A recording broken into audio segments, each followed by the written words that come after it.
நான் எவ்வளோ படங்கள் பண்ணாலும் இதில் கிடைச்ச கதாபாத்திரம் எனக்கு திருப்பி அமையாதுன்னு தான் சொன்னேன். ஃபர்ஸ்ட் உங்களுக்குலாம் ஆர்டர் ரஷன்னா செட்டு போடுறதுன்னு யார் சொன்னது? இல்லை அதான் அது தெரியாம தான் கேட்குறோம். செட்டு போட்டால் தான் அது ஆர்டர் ரஷன் நினச்சிட்டு இருக்கீங்களா? ஸோ இப்போ அந்த மைண்ட் செட்டில் இல்லை. கதை கேட்கும் போது உண்மையிலே நான் அவர்கிட்ட ஃபோனில் நோ தான் சொன்னேன். ஸோ இருந்தாலும் ஒரு வாட்டி கேட்க வாங்கினாங்க. தேங்க்யூ சார் திருப்பி வர சொன்னதுக்கு. ஸோ கதை கேட்டதுக்கப்புறம் எனக்கு ரொம்ப ஹாப்பியாக. நான் ஆக்சுவலி ட்ரெக்கிங் போகிற பழக்கம் எனக்கு அதிகமாக உண்டு. நான் அந்த மாதிரி சின்னூர்ன்ற ஒரு கிராமம், அதாவது பெரிய குளத்துக்கு மேலே இருந்து உள்ளே போகிற ஒரு கிராமம் இருக்குது. அந்த கிராமத்துக்கு நான் போகும்போது அது குடின்னு சொல்லுவாங்க. அந்த மக்களை நான் சந்திக்கும் போது அப்போது ஒரு குழந்தை என்னை படிக்க வைக்க முடியுமா அப்படின்னு கேட்டுச்சு. சார் அருள்நிதி சார் படத்தில் அருள்வான் நீங்களா? கதையோட டைட்டில் என் படத்தில் என் பேர் முத்துவேல். முத்துவேல் இல்லை அருள்வான் அள்ளி கொடுக்குறவன் அப்படின்னு. ஆமாம், அதுக்கு இவர் சொல்லுவார் டைட்டில் வச்சாரு. நான் இது வான் தான் டைட்டில் வச்சோம். அதாவது வான்னா வானம் சார்ந்து மலை சார்ந்தது. அந்த டைட்டில் கிடைக்கல. இப்போ ஜென்ரலாகவே ஒரு ப்ளஸ்ஸிங்காக இருக்கும் அப்படின்றது தான் எல்லாத்துக்கும். அதனால் அருள்வான்னு சேர்த்து வச்சுக்கிட்டேன். அருள்வான் அது அவ்வளோதான். ஓகே டேரக்டர் சார், அது மாதிரி உங்களுக்கு ஒரு கேள்வி. நீங்கள் பேசுகிறப்ப காளி வெங்கட் மனசில் வச்சு கதை பண்ண அப்படின்னீங்க. ஆனால் ஹீரோன்றப்போ அருள்நிதி சாரையும் ஆரவியும் சொல்கிறீங்க. அவரும் ஒரு ஹீரோ தான். இவங்க ரெண்டு பேரும் வந்ததுனால அவரை கம்மி பண்ணிட்டீங்களோ? அந்த மாதிரில அந்த ஸ்கிரிப்டே வேறு ஸ்கிரிப்டாக இருந்துச்சு. சின்ன ஸ்கிரிப்டாக இருந்தது. அதுக்கப்புறம் கொஞ்சம் ஸ்கிரிப்டை மாற்றி தான் இந்த மாதிரி. அதாவது ப்ரொடியூசர் விருப்பம் என்னென்னா சின்ன படமாக பண்ண வேணாம், கொஞ்சம் பெருசாக பண்ணலாம், ஏன்னா ஃபஸ்ட்டு ப்ரொடக்ஷன் பண்ணுறதுனால கொஞ்சம் நல்லாவே பண்ணுங்க அப்படின்னு தான் இவங்க டெக்னீஷியனாகவும் ஜிவி பிரகாஷ், அருள் சார், ஆரவ் சார், அந்த மாதிரி ரம்யா மேம் எல்லாத்தையும் அந்த மாதிரி கொண்டுட்டு வந்தாங்க. அதனால் அந்த படத்தை கைவிட்டுட்டு இந்த ப்ராஜெக்டை ஸ்டார்ட் பண்ணேன். ஃபஸ்ட்டு அண்ணனை கம்மிட் பண்ணியிருந்த ப்ராஜெக்ட் வேறு.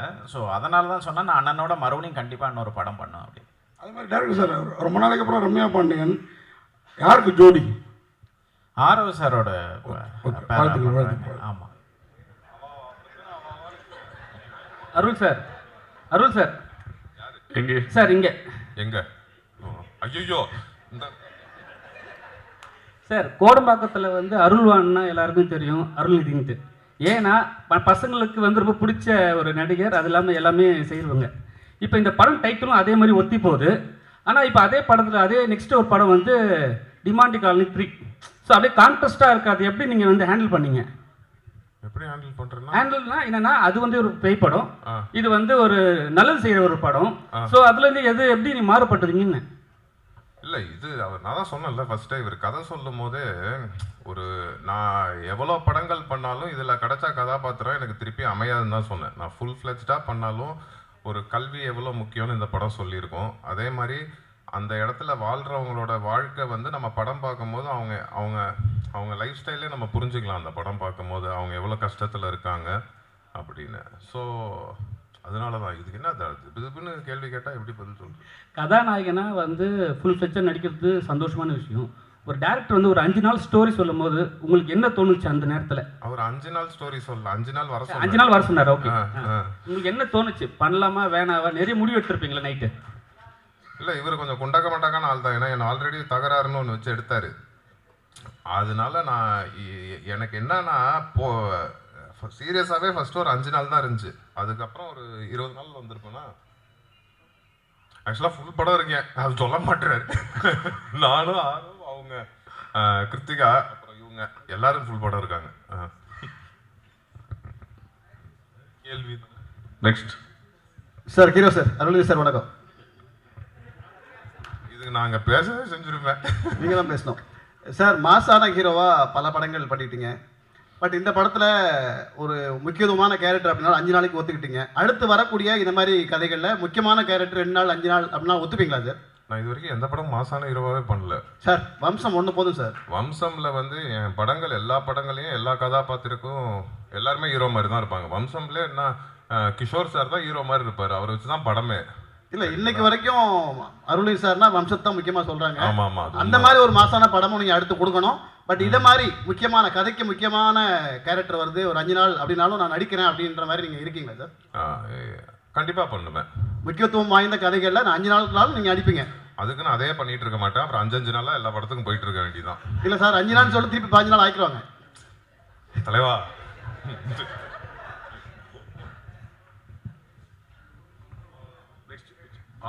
ஆரோவுக்கு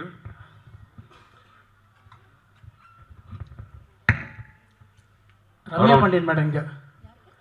ஆக்சுவலாக உங்களோட கேரியரில் ரொம்ப முக்கியமான படங்கள் பார்த்தீங்கன்னா ஜோக்கர், ராமன் ஆண்டாள் ராவணாட்டம், இது ரெண்டுமே வில்லேஜ் சப்ஜெக்ட் தான். ஸோ உங்களுக்கு நல்ல பேர் வாங்கி கொடுத்த அப்படிங்கிற பட்சத்தில் நீங்கள் ஏன் வில்லேஜ் சப்ஜெக்ட் சூஸ் பண்ணுறது தயங்குறீங்க? இல்லை, இந்த படம் கதை கேட்கும் போது உண்மையிலேயே அந்த மைண்ட் செட்டில் தான் இருந்தேன். ஏன்னா வர எல்லாமே வில்லேஜ் சப்ஜெக்ட், அது நல்ல வில்லேஜ் சப்ஜெக்டாக இருந்ததுன்னா நம்மள அறியாமல் நான் ஓகேன்னு தான் சொல்லியிருக்கேன், பிடிச்சி வேணான்னு சொன்னது கிடையாது. பட் இந்த படம் முடிக்கும் போது என் மனநிலை எப்படி இருந்ததுன்னா வில்லேஜ் சப்ஜெக்ட் பண்ணுறது எனக்கு பெருமையாக ஃபீல் ஆச்சு. ஏன்னா ஒரு கிராமத்து மக்களை நம்ம ரெப்ரசென்ட் பண்ணுறோம், அவங்களோட வாழ்வியலை காட்டுறோம். ஸோ அதில் நிறைய நுணுக்கங்கள் இருக்குது, அதில் ஒரு ரியாலிட்டி இருக்குது, ஒரு சோல் இருக்குது. ஸோ படம் முடிகிற டைமில் நான் பெருமை தான் பட்டேன். ஸோ இப்போ அந்த மைண்ட் செட்டில் இல்லை. கதை கேட்கும் போது உண்மையிலே நான் அவர்கிட்ட ஃபோனில் நோ தான் சொன்னேன். ஸோ இருந்தாலும் ஒரு வாட்டி கேட்க வாங்கினாங்க. தேங்க்யூ சார் திருப்பி வர சொன்னதுக்கு. ஸோ கதை கேட்டதுக்கு அப்புறம் எனக்கு ரொம்ப ஹாப்பி ஆயிடுச்சு. ஸோ இனிமேல் வில்லேஜ் படம் கண்டிப்பாக. சார் ஆரோ சார் தமிழ் சினிமாவில் வந்து பெரும்பாலும் வந்து டபுள் ஹீரோ வந்து நடிக்கிறது வந்து ரேராக தான் நடிப்பாங்க. அருள்நிதி சார் கூட நடிச்சிருக்கீங்க, உங்களுக்கு எந்த அளவுக்கு எக்ஸ்பெக்டேஷன் இருந்தது, என்ன சவால்கள் எல்லாம் சந்திச்சிங்க? தமிழில் வந்து அந்த ஒரு இது இருக்குது, மல்டி ஹீரோ பண்ணுறது வந்து ரொம்ப கம்மியாக இருக்குது. But other languages Malayalam, Telugu, கன்னடாலெல்லாம் நிறைய பண்ணுறாங்க. தமிழ்லேயும் எனக்கு பண்ணணுன்னு ரொம்ப ஆசை இருந்துச்சு. பட் இந்த கதை சொல்லும்போது வந்து அருள் சாரோட கேரக்டர் அப்போது வந்து யாருமே ஃபிக்ஸ் பண்ணலை. யாராவது ஒருத்தவங்க வந்து அது கொஞ்சம் ப்ராமினெண்ட்டாக இருந்தால் அது நல்லா இருக்குமோ படத்துக்கு அப்படின்னு ஃபீல் பண்ணிட்டு தான் அது ஒரு 20 days ஷூட் பண்ணதுக்கப்புறம் தான் அப்புறம் அருள் சார் உள்ளே வந்தார். எனக்கும் அருள் சாருக்கும் ஷூட்டிங்கில் நாங்கள் சேர்ந்து இது பண்ணவே இல்லை. ஆக்சுவலாக செகண்ட் டைம் தான் அருள் சார் நானும் பார்க்குறேன். பட் படமாக அது பார்க்கும்போது அருள் சார் அந்த கேரக்டர் பண்ணது வந்து இன்னும் அந்த படத்தையும் சரி அந்த கேரக்டரையும் அது வந்து பயங்கரமாக எலிவேட் பண்ணிச்சு. ஸோ அது வரைக்கும் ஹாப்பி தாங்க. அருள் சார் டைரக்டர் சார், இதே உண்மை கதைன்னு நீங்கள், இது ஒரு தனிப்பட்டவருடைய கதையா அல்லது அங்கே நடந்த இன்சிடென்ட் மாரி ஏதாச்சும் இருக்குது? இல்லை, ஒருத்தருக்கு படிப்பு இல்லையா அல்லது அந்த ஊரில் உள்ள அத்தனை பேருக்கும்? அதாவது அங்கே ஒரு என்ஜிஓ ஆய்வுப்படி என்ன சொல்கிறாருன்னா 25% வந்து தான் படிப்பு இருக்குது, 75% வந்துட்டு கிடைக்க மாட்டேங்குது அப்படின்னு தான் சொல்கிறாரு. முக்கியமாக இது வந்துட்டு இந்த படம் வந்துட்டு காடர் மொழியில் எடுக்கப்பட்ட படம். அதாவது காடர் மொழி ஏஷியாவிலே ஃபஸ்ட்டு மொழி அப்படின்னு வந்துட்டு சொல்கிறாங்க. இதுக்கு அனீஸ்னு ஒரு தம்பி தான் அந்த வால்பாறை கல்லார்குடின்னு ஒரு ஊர் சைட்லேருந்து வந்து எங்களுக்கு ட்ரான்ஸ்லேட் பண்ணி கொடுத்து உதவி இயக்குனராக அவர் ஒர்க் பண்ணி ட்ரான்ஸ்லேட் பண்ணி வந்துட்டு கொடுத்தார். நான் ஆக்சுவலி ட்ரெக்கிங் போகிற பழக்கம் எனக்கு அதிகமாக உண்டு. நான் அந்த மாதிரி வந்து சின்னூர்ன்ற ஒரு கிராமம், அதாவது பெரிய குளத்துக்கு மேலே இருந்து உள்ளே போகிற ஒரு கிராமம் இருக்குது. அந்த கிராமத்துக்கு நான் போகும்போது அது குடின்னு சொல்லுவாங்க. அந்த மக்களை நான் வந்துட்டு சந்திக்கும் போது அப்போது ஒரு குழந்தை வந்துட்டு என்னை படிக்க வைக்க முடியுமா அப்படின்னு வந்துட்டு கேட்டுச்சு. என்ன பிரச்சனை அப்படின்னு கேட்கும்போது அவங்களோட பிரச்சனையை சொன்னாங்க. என்னென்னா 3 மாதம் காட்டாற்று வெள்ளம் வரும், இதை கிராஸ் பண்ண முடியாது, ஃபஸ்ட்டு சிக்னல் கிடையாது, அதனால் அடிப்படை வசதிகள் எதுவும் இல்லை, ரோடு இல்லை, இந்த மாதிரியான பிரச்சனைகள்லாம் நிறைய இருக்குது அவங்களுக்கு. ஸோ அப்போ நான் ஒரு வீடியோ கிளிப் பண்ணி ஒரு பத்திரிக்கைக்கு வந்துட்டு நான் அனுப்பிச்சேன். அதை உடனே இம்மிடியேட்டாக வந்துட்டு ப்ரெஸ் ஆச்சு, இது பப்ளிஷ் ஆச்சு. பப்ளிஷ் ஆனதுக்கப்புறம் அங்கே இருக்கிற கலெக்டர் என் லைனுக்கு வந்தார். இந்த வில்லேஜ் எங்கே இருக்குது அப்படின்னு வந்துட்டு கேட்டேன். ஸோ அவருக்கே அது சரியாக தெரியலை. அதுக்கப்புறம் நான் ஒரு அட்ரஸ் வந்துட்டு சொன்னேன். அப்புறம் இது தேனி மாவட்டத்திலேருந்து பேசின கலெக்டரு, இது பெரியகுளம் வந்துட்டு திண்டுக்கல் மாவட்டத்தை கனெக்ட் பண்ண போல. அதுக்கப்புறம் அங்கேருந்து எல்லாருமே அந்த குழந்தைய போய் பார்த்து அதுக்கான எஜுகேஷனை கொடுத்து இன்றைக்கி அந்த பொண்ணு வந்துட்டு அதை எஜுகேஷனை முடிஞ்சிருச்சு. இதனோட இன்ஸ்பயர் தான் அந்த கதை. ஓகே சார், இந்த கேரக்டருக்கு முத்துவேல்னு வச்சுருக்கீங்க, முத்துவேல் கருணாநிதினு வச்சுருக்கலாமே. இது சார்கிட்ட கேட்கலாம். சார் சுகுமார் சார் பார்ட் 2ல் வைப்பார். சார் சுகுமார் சார், தொடர்ந்து மலைவாழ் மக்களுடைய கதை, காடு, மலைகள் இதையே தான் காட்டிகிட்டு இருக்கீங்க. எப்போ தான் வந்து நீங்கள் ஒரு லவபிள் படமாக பண்ண போகிறீங்க? அது ஜியோ வருது இமீடியட்டாக, அது பாருங்கள். மான்கார் அது மாதிரி கலர்ஃபுல்லாக ஃபுல் சிட்டி படமாக இருக்கும், விரைவில் அது வரும். அருள் சார், எவ்வளோ அரசு போஸ்ட் இருந்தாலும் அந்த கலெக்டர் போஸ்ட் தான் ரொம்ப பெரிய போஸ்ட்பாங்க. சின்ன வயசுல நம்ம எல்லாரும் கலெக்டர் ஆகணும், இன்ஜினியர் இருப்பாங்க. நிஜ வாழ்க்கையில் இப்போ உங்களுக்கு சின்ன வயசில் உங்களுக்கு பிடிச்ச கலெக்டர்னா யார் சொல்லுவீங்க? யாராவது இருக்கு? இப்படி நிறைய பேர் இன்ஸ்பிரேஷன் இருக்காங்க, எவ்வளவோ கலெக்டர் இருக்காங்க. எல்லாருக்கிட்ட இருக்கிற ஒரு ஒரு நல்ல விஷயத்தையும் ரசிக்க வேண்டியதான். ஆக்சுவலாக எங்கள் அக்காவுக்கு கலெக்டர் ஆகணுன்னு ரொம்ப ஆசையாக இருந்துச்சு. நான் எங்கள் அக்கா கிட்ட அதை சொன்னேன், அது நான் இந்த படத்தில் நிறைவேற்றிட்டேன் பாரு, உனக்கு ரொம்ப பிடிக்கும் அப்படி. எங்கள் அக்கா ரொம்ப ட்ரை பண்ணாங்க ஆக்சுவலாக. சார் ஆரோ சார், உங்களுக்கு ஒரு படத்தில் வந்து அருள்நிதி காளி வெங்கட் 2 பேர் இருக்காங்க. அருள்நிதி சார் இங்கே பேசுகிறப்ப அப்படி ஜாலியாக அப்படி பேசுவார். ஆனால் நடிப்புன்னு வந்துட்டா வேறு லெவலில் இருப்பார். அவர் உள்ளே வந்துருக்கிறாரு. அதுமாதிரி காளி வெங்கட்டும் பார்த்தீங்கன்னா ரொம்ப சாதாரணமாக, நம்மளோட சாதாரணமாக இருப்பார். ஆக்டிங்கில் வேறு லெவலில் இருப்பார். உங்களுக்கு அந்த பயம் இருந்ததா? ஏன்னா நீங்கள் வந்து நல்ல நடிகர் தான், ஆனால் ஒரு 2வது 3வது படத்தில் இவங்களோட ஜாயின் ஆகிறப்ப நம்மளை தூக்கி சாப்பிட்ருவாங்களோங்கிற ஒரு திங்கிங் உள்ளுக்குள்ளார இருக்கும் இல்லையா? இது இல்லாமல் ரம்யா பாண்டியன் வேறு, அவங்க கிளாமரும் சரி ஆக்டிங்கும் பிரமாதமாக பண்ணுவாங்க.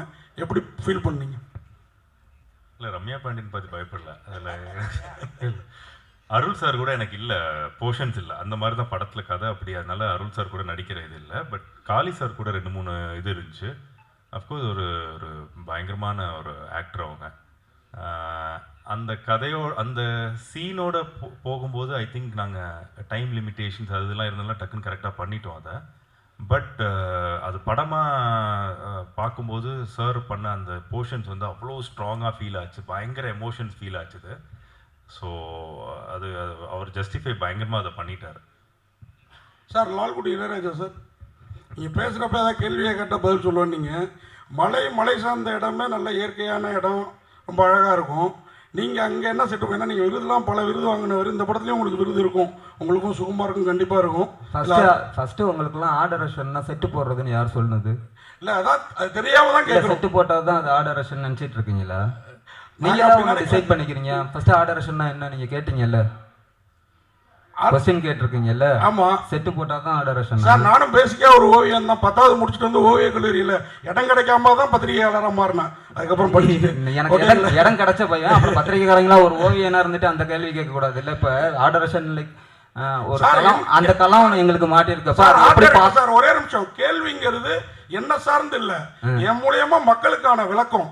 அவங்க இதை இவ்வளோ அளவுக்கு நாலேஜாக இருக்க மாட்டாங்க, உங்க அளவுக்கு குறைஞ்சபட்சம் என் அளவுக்கு. எல்லா ஆர்டர்ஸுமே அப்படியே கேட்டுட்டு இருக்கீங்க. மேஸ்திரி கூட ஏதோ ரீபர்ஸில் செட்டு போட்டுக்கிட்டே இருப்பாங்க அப்படின்னு. படம் ஃபுல்லாக ஒர்க் பண்ணுற எல்லா ஃப்ரேம்ஸ்லையும் ஆர்டரேஷனோட பங்கீடு இருக்குது.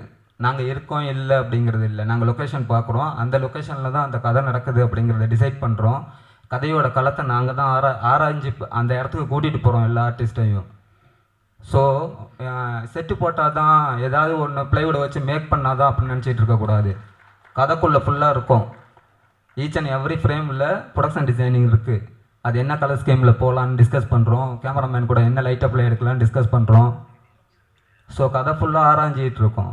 நீங்கள் ஏதோ செட்டு போடுறது அதனால கதை இது போய் ஏதோ மலையிட்ட நின்னா நாங்கள் என்ன பண்ண போகிறோம் அப்படின்னு கொஸ்டின் கேட்டுட்டு இருக்கக்கூடாது அப்படிங்கிறது என்னோட தாழ்மையான வேண்டுகோள். இனிமேலாவது இந்த கொஸ்டின்ஸ் இது மாதிரி கொஸ்டின்ஸ் விளக்கம் கிடைச்ச பிறகுதான் எனக்கே அது தெரியுது. அப்போ மக்களும் இதுக்கப்புறம் தெரிஞ்சுப்பாங்கிறதுக்கு தான் இந்த கேள்வி. நன்றி. இதை போஸ்ட் பண்ணீங்க, நான் கரெக்டாக போஸ்ட் பண்ணி நான் கரெக்டாக கொண்டு போய் சேர்த்தீங்கன்னா ஆர்டர்ஸ் அந்த மலையில் என்ன செட்டு போடுறீங்க, அங்கே தெருவில் எடுக்கிறப்போ உங்களுக்கு என்ன வேலைன்னு கேட்காம இருப்பாங்க ஆடியன்ஸு. நீங்கள் தான் அதை கரெக்டாக கொண்டு போய் அப்போ ரீச் பண்ணணும். ஸோ தெரிஞ்சுக்குவாங்கல்ல மக்கள். ஃபிலிம் மேக்கிங்னா ஒவ்வொருத்தவங்களுக்கும் ஒவ்வொரு பார்ட் இருக்குது, அதில் எவ்வளோ இம்பார்ட்டன்ட் என்னென்ன பார்ட்டில் இருக்குது அப்படிங்கிறத மக்கள் எந்த அளவுக்கு ரீச் பண்ணுறாங்களோ அப்போ தான் கலை வடிவம் கொண்டு போய் அவங்களுக்கு போய் ரீச் ஆகும். நன்றி. நன்றி. டைரக்டர் சார், உங்களுக்கு ஒரு கொஸ்டின். இந்த படத்தோட டிசைனில் காடும் சேர்ந்த இடமும் நார்மலாக இருக்குது, சிட்டி தலைகீழ இருக்குது. இது என்ன கனெக்ட் பண்ணுறீங்க? இல்லை, அதாவது இருக்கு. அதாவது இப்போ ஒரு கலெக்டர்